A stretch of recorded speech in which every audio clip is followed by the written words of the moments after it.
नमस्कार, मी प्रतीक्षा. डीएनए मराठीमध्ये आपलं स्वागत. महायुतीचे उमेदवार प्राजक्त तनपुरे यांचा उमेदवारी अर्ज दाखल केल्यानंतर पालकमंत्री राधाकृष्ण विखे पाटील यांनी विविध राजकीय मुद्द्यांवर भाष्य केलं. यावेळी त्यांनी शिवसेना उद्धव बाळासाहेब ठाकरे पक्षाचे खासदार संजय राऊत यांच्या टीकेला प्रत्युत्तर दिलं. प्राजक्त तनपुरे यांच्या उमेदवारीबाबत बोलताना विखे पाटील म्हणाले की महायुतीकडून त्यांना उमेदवारी देण्यात आली असून आज त्यांचा उमेदवारी अर्ज दाखल करण्यात आलाय. उमेदवारीचे ते अधिकृत उमेदवार म्हणून निवडणूक लढवणार आहेत. संजय राऊत यांनी प्राजक्त तनपुरे यांना राजकीय श्रद्धांजली वाहिल्याच्या वक्तव्यावर प्रतिक्रिया देताना विखे पाटील यांनी पलटवार केला. संजय राऊत यांनी इतरांचा विचार करण्यापेक्षा स्वतःच्या पक्षाकडे लक्ष द्यावं. सध्या त्यांच्या पक्षाला श्रद्धांजली देण्याची वेळ आली आहे, असा टोला देखील त्यांनी लगावला. महायुतीच्या वतीने आज प्राजक्त तनपुरे यांचा अर्ज दाखल करण्यात आलेला आहे. ते आपल्या जिल्ह्याच्या स्थानिक स्वराज्य संस्थेच्या माहिती उमेदवार म्हणून ते आता उभे राहणार.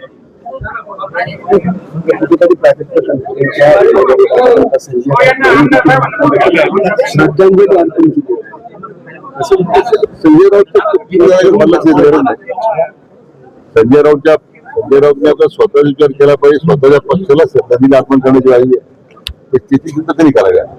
शहरात राष्ट्रवादींनी वेगळी भूमिका घ्यायची काय वेगळी भूमिका आपल्या संग्राम भैया जगताप यांनी सुद्धा या उमेदवारी निश्चित करतात. ते सुद्धा सहभागी आहे. माझे त्यांनी स्वतः बोलणं झाले. अशी काही वेगळी भूमिका राष्ट्रवादी शहरात घेणार नाही याची मला पूर्ण खात्री आहे. दुसरीकडे लाडक्या बहिणी संदर्भात 80 लाख जे लाडकी बहिणी आहेत केवायसी किती प्रस्ताव आहेत ते देखील सादर करण्याची काय सूचना दिली नाही. केवायसी करण्यामध्ये सुद्धा दिल्या जातात. ज्यांच्या केवायसी होईल तर सगळ्यांना लाभ मिळणार आहे. सरकारने काही निकष तयार केलेले आहे त्या माध्यमातून काही आता योजनेतून काही लोकांना वगैरे जाणार आहे. ज्यांना सरकारी नोकरी आहे, ज्यांना पेन्शन देतो, नोकरी सरकारी नोकरी आहे, काही निकष तयार केले. जे खरे लाभार्थी आहेत ते वंचित आहेत सगळ्या योजनेपासून त्यांना देण्याची भूमिका सरकार. सुरुवातीला सरसकट दिले आणि आता एक निर्णय झाला. आता तो निर्णयामध्ये फेरबदल करण्याचा अधिकार सरकार आहे. तर दुसरी गोष्ट जरांगे पाटलांची जी आहे ती यशस्वी झाली. दुसरीकडे काल चौंडीमध्ये हाके असतील, पडळकर असतील यांनी कुठेतरी आक्रमक पवित्र घेतलं. ओबीसीला धक्का लागला. मला सगळ्यांनाही सांगायचंय कोणत्याही आरक्षणाला धक्का न लावता ही प्रक्रिया मराठा आरक्षणा संदर्भातली सुरू आहे.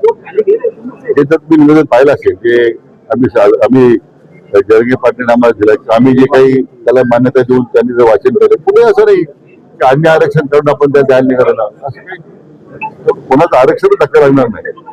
त्यामुळे मला वाटतं ही जे वक्तव्य येतात हे मला माहित नाही काय त्या पाठीमागे काय त्याची भूमिका आहे. ठीक आहे, प्रत्येकाला अधिकार आहे. प्रतिनिधी मुंतजीर शेख, डीएनए मराठी, अहिल्यानगर.